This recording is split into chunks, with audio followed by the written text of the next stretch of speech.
unconventional. Good morning. Yeah.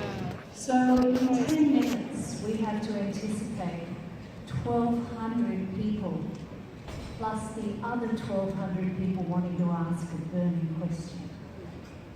We will do this. So in our presentations this morning, we see so much insight, knowledge, connection, advice, amazing projects that fill me with hope that the future of dematerialising construction and innovating and addressing social, environmental and economic is all possible. But my burning question to both of you is, can we move fast enough to see the projects that you've presented at the scale the planet needs to see?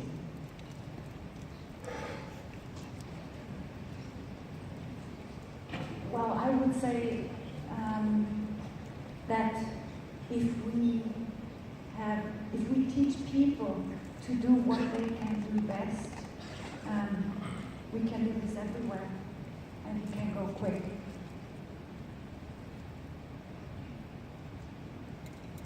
Architecture is the easy bit. In the end, it's political will, it's leadership. That I think is the question, and I'm not sure that we're the best people to address that too. I mean, we can be the means to the end. The professions working together can address the big issues, but that needs political leadership. It needs a will. It needs optimism. So 101 of politics is that it's us. We elect the officials. So the power of demanding this is that we now know it's possible. We're teaching so it's delivered.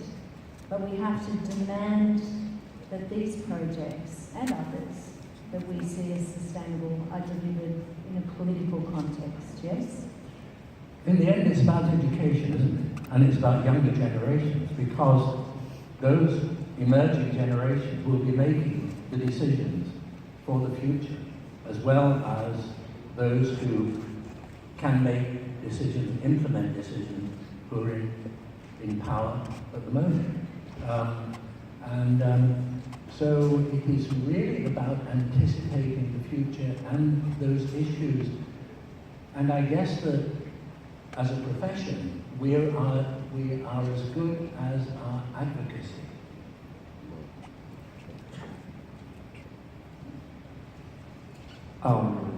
When sitting there and listening to the presentations, I was debating with myself, do I ask this, do I comment this or not? And I decided to do that. I will do this with a lot of respect, but also trying to be as clear and honest as possible. And I wonder, is there room to change the direction and change the path of what was presented by the Deputy Minister in terms of the built environment ahead?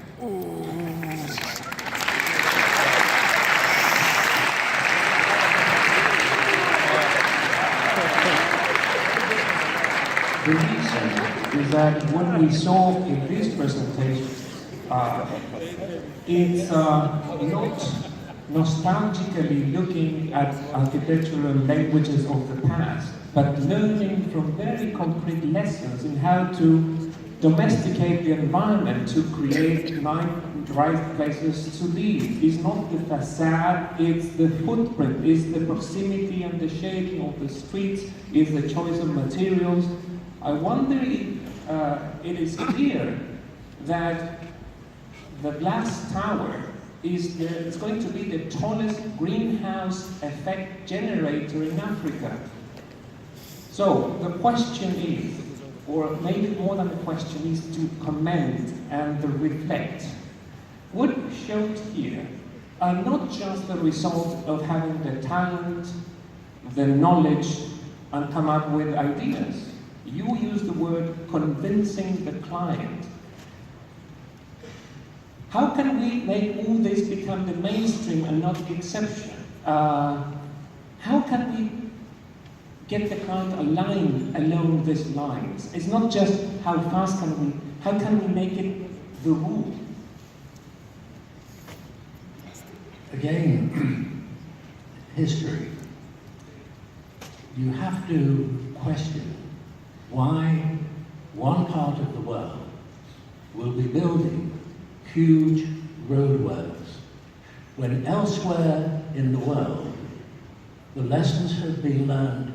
In Boston, the Big Dig, the road of the 60s has been ripped up, tunnel, Green Park, higher values, greater mental health, less crime. In Seoul, we've seen motorways removed, made into parks. The city doesn't freeze, it's liberated. The same in Madrid. We see a road network which was built in the 60s. We see China, when I first went there, you looked on a road, it was a sea of bicycles. Then it's a sea of cars. And now I go there, and everybody's scratching their head how to get the bicycle back. So lessons should be learned. And the lesson that sprawl, motorways, building motorways for something that's already extinct, like a dinosaur. It's the same mantra. We have to learn the lessons. We have to apply them. We have to look far ahead. We have to have the courage of leaders who will and lead us to be. And maybe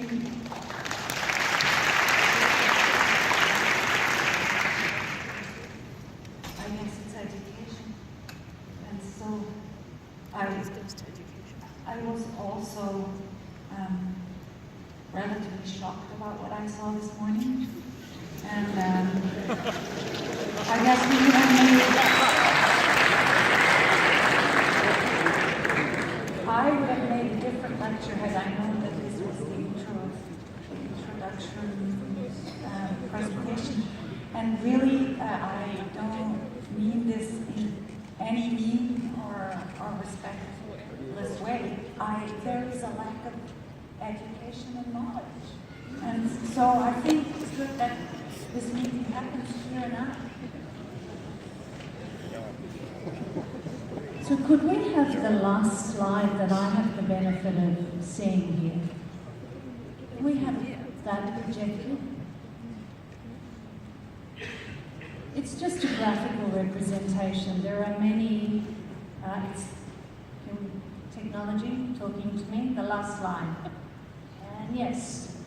So it doesn't matter which country interprets a set of criteria such as this. Each country looks at a set of criteria, but essentially it's the tension between economic environment, social activities and outcomes. And what we should be seeing is that projects have got the education, the possibility, the application to achieve these.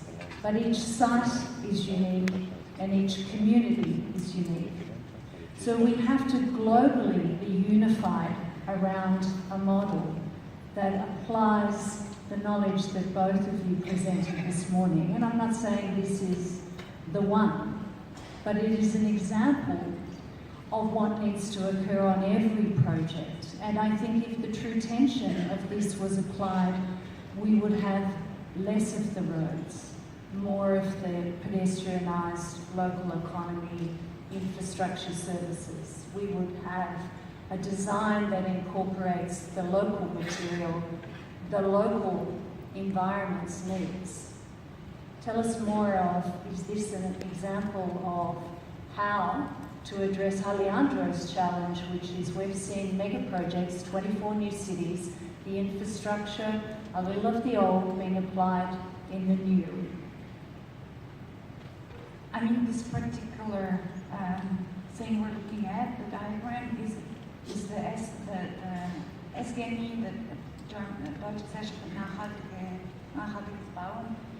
It's in my limited knowledge, the one set of criteria that approaches the first diagram I showed the best, because it really includes social and it's not just the environment, it includes social, it includes economical aspects that need to be added, and it's super flexible. It can be used for any place, and for, because this is not, as much as it comes across as science, it is also not, because somebody needs to say this is 80% of what can be achieved, or it's only 60%. But the fact that it exists, that everybody who would be part of such a, whatever, city development or building, knows this is the criteria we are measured against, would already be a big step, I guess. We from our context, we think this is kind of standard practice, but we realize it's not, and So Norman Foster, is it possible for politicians and leaders to apply a model of this tension? If you go on holiday and you want a good experience, what kind of places do you go to? They're compact, they're pedestrian friendly. Everything's mixed up. There isn't a zone for culture, a zone for living, and a zone for working, and endless roads pulsating with traffic. What happens? You create the multi-lane highway, which brought us here, and every few meters you have something that interrupts it, so the car has to stop to get over the bump. So what are the desirable places? Those desirable places are the most sustainable. They have the smallest carbon footprint. The lessons are there. It's just a matter of applying them and translating them in today's terms. We have to learn from what we have, what works, and what is questionable. I think we've learned from the masters, and with that, I would thank you all. Thank you.